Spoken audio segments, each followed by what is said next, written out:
Gracias, muy buenas noches, queridas hermanas.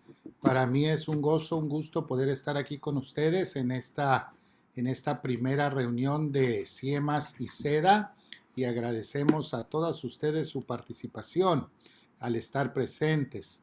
Veo ahí algunas hermanas que están vestidas con los vestimentos de la antigüedad, ¿verdad? De los tiempos de la hermana White. Yo creo que después mi esposa me va a decir qué significa todo eso porque algunas no traen frío, más bien traen vestido clásico, ¿verdad? Muy bien.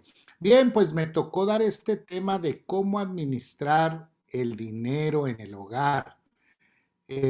No tengo la más mínima idea por qué mi esposa me puso a dar este tema, pero a la jefa hay que obedecerla, ¿verdad? Y si no sabe uno, pues hay que aprender, hay que aprender. Así es que esta noche me siento muy contento de poder participar con ustedes de este tema. Voy a compartir pantalla. Este tema lo hemos dado usualmente en este programa que llevamos que se llama Finanzas Familiares. En las finanzas familiares, en los cursos prematrimoniales, siempre les damos a los candidatos al matrimonio un tema relacionado con sus finanzas familiares, porque pues las finanzas familiares, administrar el dinero, es una parte importante para desarrollar un hogar. Ahí nuestra hermana Porfi nos dio todo lo relacionado con cómo solucionar los conflictos. Y déjenme decirles que cuando no hay una buena administración del dinero, cuando en el hogar el dinero no se desarrolla correctamente, esto puede ser causa de conflicto. De hecho, muchos de los matrimonios que terminan en divorcio, muchas de las causas, o la causa número uno, causa número dos, es la falta de supervisar, administrar, desarrollar bien los recursos financieros. Por eso damos gracias a Dios porque a través de estos programas, como iglesia, podemos ayudar a que nuestros hogares, nuestras hermanas, nuestros hermanos, esposos y esposas, podamos administrar el dinero en el hogar. Así es de que esta noche yo voy a presentarle, vamos a dividir este tema en dos partes. Primero, la primera parte tiene que ver con los principios bíblicos que podemos encontrar en la palabra de Dios para administrar el dinero. Y el segundo tema va a ser relacionado con cómo desarrollar una economía familiar efectiva. En el Hogar Cristiano, en la página 356, encontramos esta cita de la hermana White, que dice ella: no hay ramo de negocio lícitos para el cual no provea la Biblia una preparación esencial. En la Biblia, mis queridas hermanas, hermanos, encontramos todo lo que necesitamos para una preparación esencial para nuestros negocios, dice ella. Y encontramos también principios de diligencia, honradez, economía, temperancia, pureza, los cuales son el secreto del verdadero éxito. Así es que esta noche, para empezar, vamos a ver 6 principios bíblicos de cómo podemos desarrollar una administración del dinero. El primero de ellos es este: todo lo que tenemos le pertenece a Dios. Salmo 24:1: de Jehová es la tierra y su plenitud, el mundo y los que en él habitan. Queridas hermanas, queridos hermanos, nosotros debemos entender que todo lo que nosotros poseemos no nos pertenece, es de Dios. Todo, el mundo, su plenitud, los que en él habitan, todo es de Dios. Por lo tanto, nuestros recursos financieros, nuestro dinero, también le pertenecen a Él. Este es el principio bíblico de mayordomía que nosotros debemos tener en cuenta para el uso de nuestros dineros.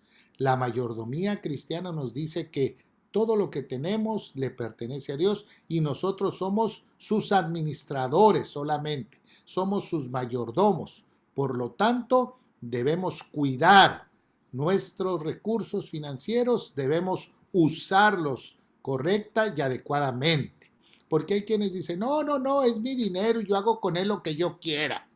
Son mis recursos y nadie me tiene que decir qué hacer. No, recuerde usted, todo le pertenece a Dios.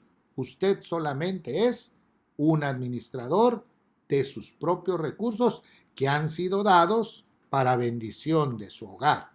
El segundo principio que debemos tomar en cuenta es que Dios nos da la capacidad para ganar el dinero. No es nuestra fuerza, no es nuestro poder, no es nuestra capacidad financiera o nuestra capacidad de talentos lo que hace que el dinero venga a nosotros. No, es Dios. La Biblia dice, acuérdate de Jehová tu Dios. Él es el que te da el poder para hacer las riquezas. Muchas personas no le dan el crédito a Dios. Dicen, cuando yo empecé no tenía nada y entonces hacen así, dicen, miren, con mis manos y enseñan los callos que tienen ahí, con el sudor de mi frente, le hacen así. Y no le dan crédito a Dios. Hermanos, hermanas, la capacidad, pero cuando se enferman estas personas, siempre buscan a Dios, ¿no es cierto? Nosotros tenemos que saber lo que dice Proverbios 22, que muchas cosas tienen valor, muchas cosas tienen más valor que el dinero. Y vale más el buen nombre que las muchas riquezas y el ser apreciado más que la plata y el oro. Debemos entender que Dios nos da la capacidad para tener nuestros recursos. El tercer principio que debemos comprender, ya llevamos dos, todo le pertenece a Dios, Él es el que nos da las fuerzas, y el tercero es la codicia, la insatisfacción y la preocupación por las cosas materiales trae infelicidad. Hay gente que quiere tener todo quiere tener. Ven a alguien con algo, yo lo quiero. Ven a alguien, yo también lo quiero. La palabra de Dios en uno de sus mandamientos dice, no codiciarás la casa de tu prójimo, no codiciarás la mujer de tu prójimo, ni su siervo, ni su sierva, ni su buey, ni su asno, ni cosa alguna que sea de tu prójimo. Aquellos que están buscando tener y tener y tener y tener cosas materiales son los que muchas veces no tienen satisfacción de lo que Dios le ha dado. La sierva del Señor dice que todos aquellos que tienen mucha preocupación por tener cosas materiales son infelices. Todo esto significa que los bienes en sí sean indeseables, pero el deseo desmedido de poseerlos invierte los valores de las personas. Así es que este es otro principio bíblico. Dios nos da lo que necesitamos. Y si Él quiere darnos más de lo que necesitamos, que sea la voluntad de Dios y no la nuestra. Y que nuestras preocupaciones no tengan que ver con acumular las riquezas de este mundo. Más bien hagamos, dice la Biblia, tesoros en el cielo, que finalmente es a donde pretendemos estar. Así es que ese es el tercer principio. El cuarto principio, ya vimos tres. Primero, todo le pertenece a Dios. Dios es el que da las fuerzas. Y número 3, no codiciemos, no deseemos cosas materiales. La número 4, debemos utilizar al máximo nuestras capacidades en el trabajo serio y honesto. Esto es muy importante. La mano negligente empobrece, pero la mano de los diligentes enriquece. Otra vez, la mano negligente, ¿qué cosa? Empobrece. Aquel que hace el trabajo nomás porque sí, sin deseo, sin ánimo, y que hace como que hace y que no hace, o medio hace, es una mano negligente. Eso dice la Biblia, empobrece. Pero la mano de los diligentes enriquece. Eso significa que aquellos que tienen sus capacidades, sus dones, sus talentos, y los emplean a fondo haciendo bien su trabajo, entonces serán bendecidos por Dios. Nosotros tenemos dones, talentos, capacidades que Dios nos ha dado. Debemos utilizarlos al servicio de Dios y multiplicarlos. ¿Recuerdan ustedes la parábola de los talentos? A uno le dio 5, a otro le dio 2 y a otro le dio 1. El de 5 y 2, ustedes conocen, lo pusieron a trabajar, lo multiplicaron y Dios les dijo, bien, buen siervo fiel, sobre poco has sido fiel, sobre mucho te pondré. Y aquel que recibió 1 no hizo nada con él, fue y le escondió. Y dice la Biblia que lo que se le dio aún se le quitó para dárselos a otros. Y a él se le llamó siervo, ¿qué? Malo y negligente. Queridas hermanas, nosotros tenemos dones, capacidades que Dios nos ha dado para administrar nuestro dinero. Todo lo que hagamos, hagámoslo bien, diligentemente, no negligentemente, porque negligentemente se nos va a la vida a empobrecer, vamos a ser infelices, pero si lo hacemos con diligencia, sirviendo al Señor, entonces la felicidad vendrá a nuestra vida. El quinto principio bíblico para la administración de los recursos, hay que vivir con lo que se gana. Eso es muy importante. Algunos quieren vivir más, mejor, pero no tienen el recurso para hacerlo. Vean lo que dice Romanos 13. Pagad a todos los que debéis. No debáis a nadie nada. Esto significa no gastar más de lo que recibimos. Debemos tener cuidado de no asumir compromisos financieros que traspasen nuestras condiciones financieras. Debemos aprender una lección. Debéis aprenderla con prontitud. Y esta lección, dice ella, consiste en conseguir que un poquito alcance para lo más posible. Así es que debemos vivir con lo que tenemos y no tratar de tener más de lo que verdaderamente podemos poseer. Y el último principio bíblico, hacer un presupuesto familiar. Eso es muy importante, hacer el presupuesto familiar con un plan bien definido. La misma Biblia lo dice, ¿verdad? Lucas 14, porque ¿cuál de vosotros queriendo edificar una torre no se sienta primero y calcula los gastos? A ver si tiene lo que necesita para acabarla. Para que la familia tenga lo suficiente para sí y para compartir con los necesitados, es necesario que se haga una planificación. Y la planificación, queridos hermanas, hermanos, incluye un presupuesto familiar. Así es que estos son los 6 principios bíblicos que debemos tomar en cuenta para la administración de nuestros recursos. Rápidamente los vamos a mencionar. Número 1, todo le pertenece al Señor, no es de nosotros. Nosotros somos administradores. Número 2, Él es el que nos da las fuerzas para hacer las riquezas. Número 3, no seamos codiciosos. No anhelemos cosas materiales porque eso produce infelicidad. Además, lo que tenemos debemos usarlo bien, usarlo al máximo, honestamente, porque Dios bendice la mano diligente. Vivamos con lo que tenemos, no querramos vivir más de lo que verdaderamente podemos tener y finalmente hagamos un presupuesto familiar. Ahora vamos a ver la economía doméstica, vamos a adentrarnos al tema después de tomar en cuenta los principios bíblicos. Miren, la sierva del Señor dice que la economía doméstica es regular, controlar, proveer y satisfacer a los miembros de la familia de los recursos suficientes para tener una calidad de vida. Y todos los miembros de la familia deben saber cuáles son los componentes para desarrollar una economía doméstica positiva. El trabajo, los ingresos, los gastos y el ahorro son elementos, son componentes básicos de una economía doméstica.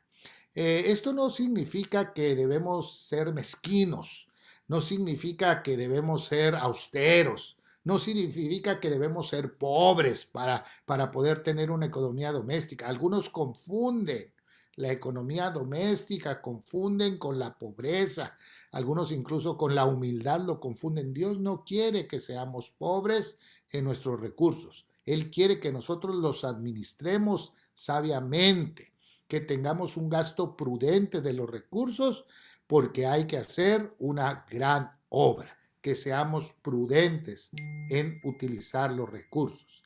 Vamos a ver algunos consejos prácticos de cómo tener una economía doméstica eficiente. Este es el primer consejo: hacer de las finanzas un asunto de pareja. Esto es muy importante. ¿Qué significa esto? Bueno, debemos decidir en el hogar quién va a llevar las finanzas. Algunos dicen, no, el hombre, esa es su responsabilidad. No necesariamente. Algunas damas son muy prudentes y muy inteligentes para llevar las finanzas en el hogar. Algunas veces es muy necesario. Conocí a una pareja donde la esposa llevaba las finanzas muy bien y un día él dijo, no, es que yo soy el hombre. Bueno, pues ándale, pues tú llevas las finanzas. Y no supo qué hacer el pobre. En el único mes que le dieron chance, no supo qué hacer, no sabía cómo llevar los gastos, en fin. Y le dijo a la esposa, no, ¿sabes qué? Síguelos llevando tú porque yo no puedo. Es muy importante que se decida en el hogar quién va a llevar las finanzas, quién va a llevar el control, quién va a llevar la economía del hogar. Puede ser el hombre, puede ser la mujer, pero debe decidirlo la pareja, la familia, el matrimonio. Y quien se decida que sea no debe actuar con autoridad, sino con responsabilidad. Siempre debe consultar las decisiones con su pareja. No ser autoritario, no ser arbitrario y entonces decidir sin tomar en cuenta a la pareja o a la familia. Siempre debe ser un asunto de pareja. Ese es el primer principio para una economía efectiva. El segundo principio o consejo es darle a Dios la parte que le corresponde. Y aquí tenemos dos conceptos: los diezmos y las ofrendas. Malaquías 3:10, todos conocemos esto: traed el diezmo al alfolí y hay alimento en mi casa. Este es un punto muy importante, queridas hermanas. Habrá prosperidad, habrá bendición, habrá riquezas en nuestro hogar cuando nosotros somos fieles al Señor. El diezmo, dar la parte que le corresponde a nuestro Dios, es una obligación bíblica, motivada por el amor a Dios, no motivada por la obligación, sino por el amor a Dios. Debemos entregar nuestro diezmo primeramente, así como Él se entregó a nosotros. Y nuestra ofrenda todos conocemos que son actos voluntarios de amor hacia Dios. Y cada uno de nosotros debemos determinar la cantidad de ofrenda que debemos dar. La Biblia dice, según hayamos sido prosperados. Pero debemos determinar una cantidad, un porcentaje. Hay quienes dicen, no, como son voluntarias, a veces las doy, a veces no las doy. El diezmo sí, la ofrenda no. No, queridos hermanos, nosotros debemos ser fieles al Señor porque la Biblia dice, vosotros me habéis robado en vuestros diezmos y vuestras ofrendas. No saca las ofrendas y habla del diezmo, no, también las ofrendas. Y debemos determinar qué porcentaje de ofrendas debemos dar para poder determinar nuestra fidelidad al Señor. Así es que este es el segundo consejo para una economía doméstica: darle a Dios la parte que le corresponde.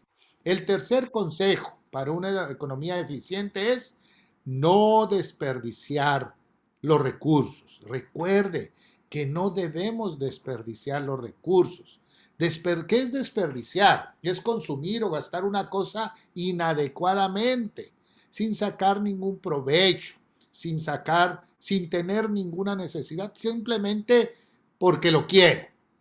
Hay una frase muy común que dicen, este es un pequeño lujo, pero creo que lo valgo, dicen algunas, y gastan desmedidamente y tienen muchos pequeños lujos, ¿verdad? No, debemos ser cuidadosos en el uso de los recursos y no desperdiciar nada. En Juan 6:12, el Señor nos presentó el principio de no desperdiciar. ¿Recuerdan ustedes cuando alimentó a los 5,000?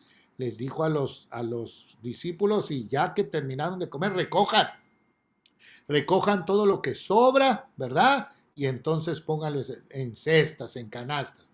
Dice que sobraron 12 canastas y lo repartieron después a los pobres y a los necesitados. Debemos ser cuidadosos en el uso de nuestros recursos, usarlos adecuadamente sin desperdiciar fuerzas, juventud, alimentos, agua, energía, teléfono, tiempo, dinero, todo, todo. Muchas veces en nuestras celebraciones de cumpleaños, Navidad, Año Nuevo, gastamos de más, desmedidamente. Necesitamos ser prudentes en este principio de no desperdiciar, no gastar innecesariamente, porque es muy importante. A veces gastamos sin necesidad. El principio del gasto debe ser la necesidad, no el deseo, no el gusto, porque pues muchos deseamos muchas cosas, pero no podemos tenerlas. Y a veces ese deseo, ese gusto nos hace cometer errores y gastar nuestros recursos inapropiadamente. Así es que ese es otro consejo. El cuarto consejo para tener una economía doméstica efectiva es: ponga énfasis en el principio de ahorrar, pero no para una situación, no, no, no, ahorrar como un hábito prioritario. El ahorro es la base de nuestra tranquilidad. En casos de emergencia, el ahorro es lo que nos saca adelante. Nosotros necesitamos aprender este principio, saber ahorrar, no gastarnos todo lo que nos llega a nuestra mano. Hay quienes dicen, no, pues damos diezmo, damos ofrenda y empezamos a gastar, y hay cosas que no necesitamos y aún así las compramos. Necesitamos aprender a ahorrar. Los imprevistos económicos son sin duda alguna una de las peores pesadillas para cualquier familia y siempre ocurren en el momento menos oportuno. Por eso lo ideal es tener un fondo de ahorro, un fondo de emergencia para hacer frente a cualquiera de estas situaciones. Y debemos ser muy cuidadosos para poder hacer este fondo de ahorro y no meternos con problemas con las tarjetas de crédito. A veces no tenemos ningún fondo de ahorro de emergencia, viene una situación difícil y decimos, bueno, tarjetazo, ¿verdad? Y ahí está la tarjeta de crédito. Y luego, para pagar los intereses, se nos vuelve una bola de nieve que se va creciendo, creciendo, creciendo y finalmente nos lleva a la ruina. Si tenemos un fondo de ahorro, ese será el que nos sacará adelante en situaciones imprevistas. ¿Cuánto debemos de ahorrar? Bueno, los expertos dicen que si podemos el 10% de nuestros ingresos sería fabuloso, pero muchas veces no podemos el 10%, no importa qué porcentaje, usted determine su porcentaje, pero hágalo. Este es un principio muy importante.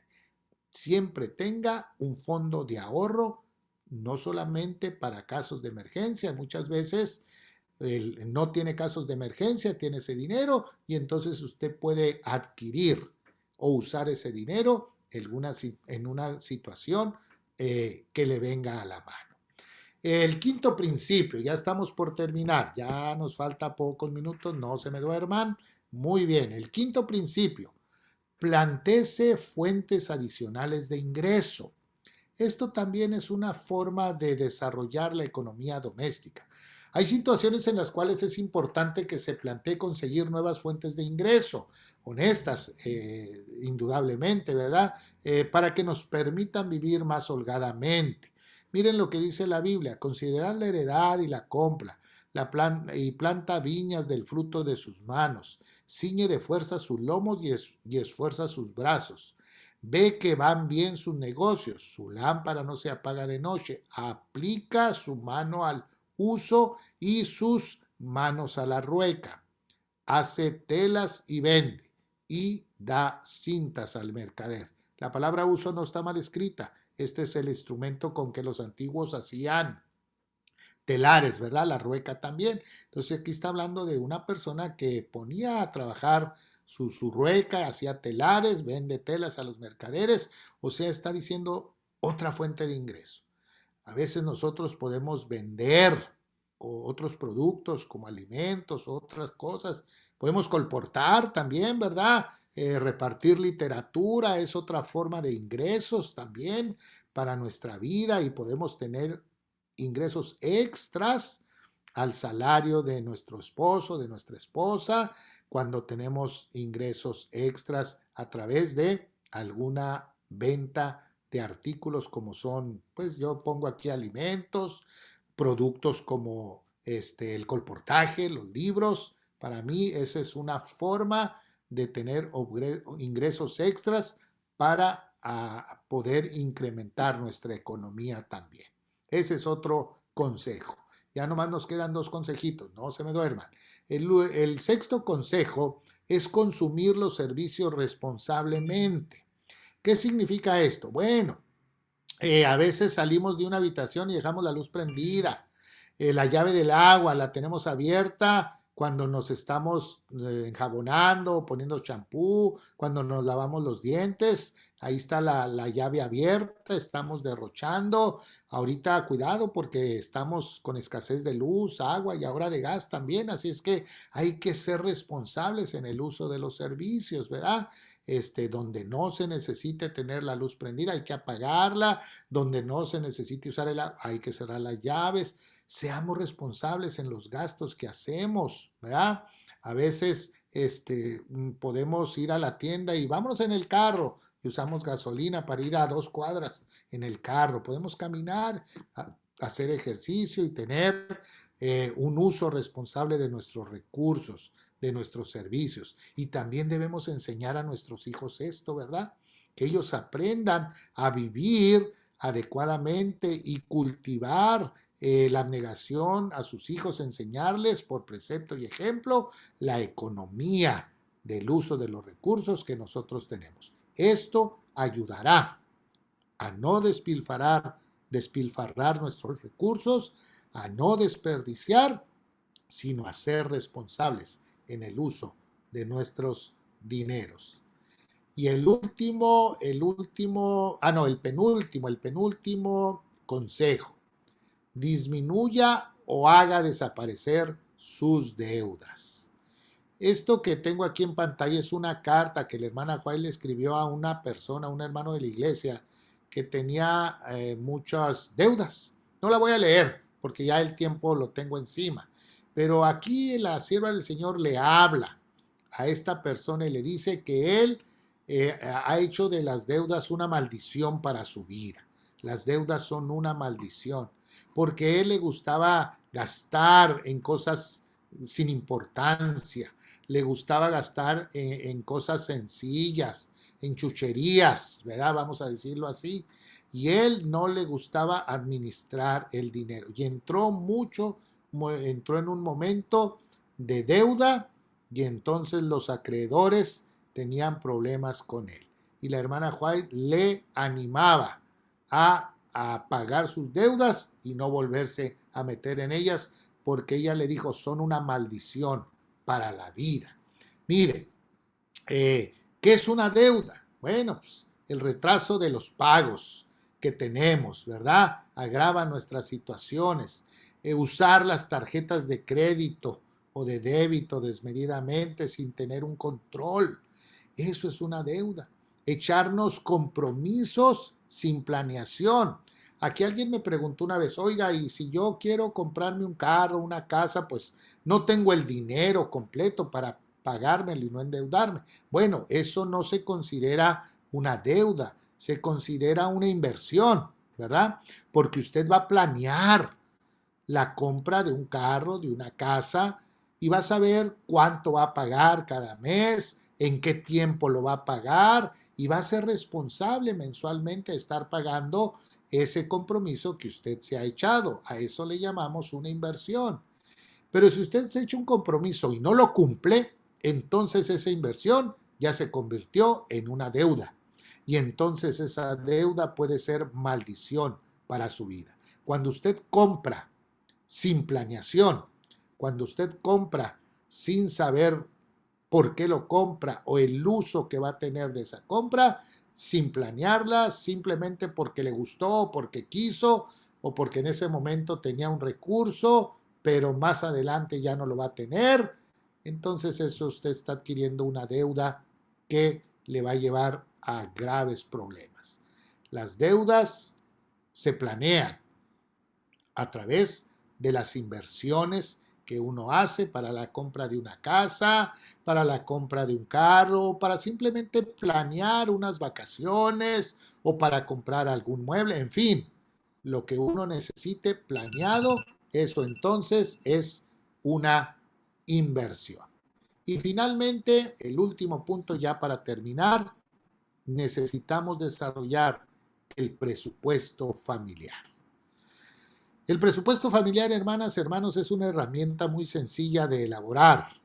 Es asunto nada más de tomar un lápiz, un papel, una calculadora y comenzar a registrar nuestros ingresos futuros y nuestros egresos o gastos futuros para cubrir satisfactoriamente las necesidades familiares. Por ejemplo, aquí tenemos un ejemplo de un presupuesto familiar.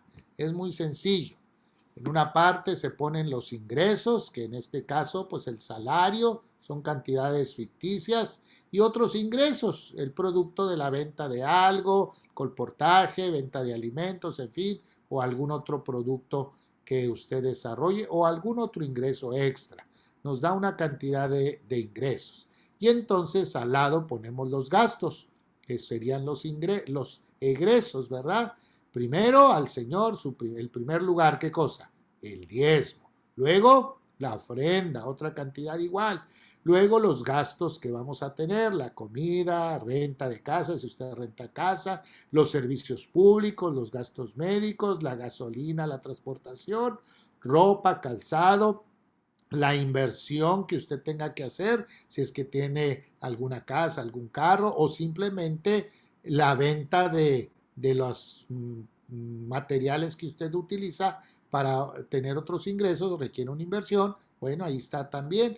Si hay hijos en la escuela, ¿verdad? La educación, libros, en fin. Y aquí está el punto del ahorro. No debemos dejarlo fuera. El punto del ahorro, ¿verdad? Y finalmente, si hay algún renglón para imprevistos, porque muchas veces surgen cosas que no teníamos planeada, hay que tener algún dinerito para eso. Y entonces así cuadramos los ingresos con los egresos. Y de esta manera desarrollamos un presupuesto familiar que mensualmente nosotros debemos llevar. Recuerdo hace muchos años cuando yo aprendí esto del presupuesto familiar, el pastor que a mí me enseñó fue el pastor Joel Salazar, y él tenía un sobrecito para cada renglón y nos decía, miren, cuando ustedes reciban su sueldo, tomen su sobrecito y pónganle ahí diezmo, ofrenda, comida, renta, cada sobrecito, y metan ahí el dinerito y pónganlo ahí y no lo usen para otra cosa que no sea para lo que el sobre dice. Cuando usted saca para otra cosa que el sobre no dice, ya perdió y entonces puede llevar una economía doméstica, se le puede volver, se le puede malograr y ya no va a salir adelante. Así es que yo aprendí así, con los sobrecitos, mi esposa se ha de acordar, ¿verdad? De que con los sobrecitos así guardábamos y hacíamos el presupuesto familiar. Hermanas, cosas sencillas y prácticas, sin mucha elaboración, no necesitamos ser contadores, ¿verdad? Ni sumar y restar, pues sí sabemos, ¿verdad? Pero no necesitamos ser contadores, ni saber de la economía, de la bolsa de valores, que esto y que lo otro. No. Tomemos en cuenta los principios bíblicos para tener una economía doméstica efectiva. Y sigamos los consejos que la misma hermana White y que la misma Biblia nos da acerca de cómo desarrollar nuestra economía familiar. De esta manera tendremos un hogar feliz, tenemos finanzas familiares sanas y podremos ser una familia próspera con bendiciones que Dios nos va a dar y sobre todas las cosas tener a nuestros hijos, a nuestro esposo, a nuestra esposa felices para seguir adelante, preparándonos todos para el reino de los cielos. Que Dios nos bendiga y que estos consejos prácticos sean bendición para su economía familiar. Que el Señor les bendiga.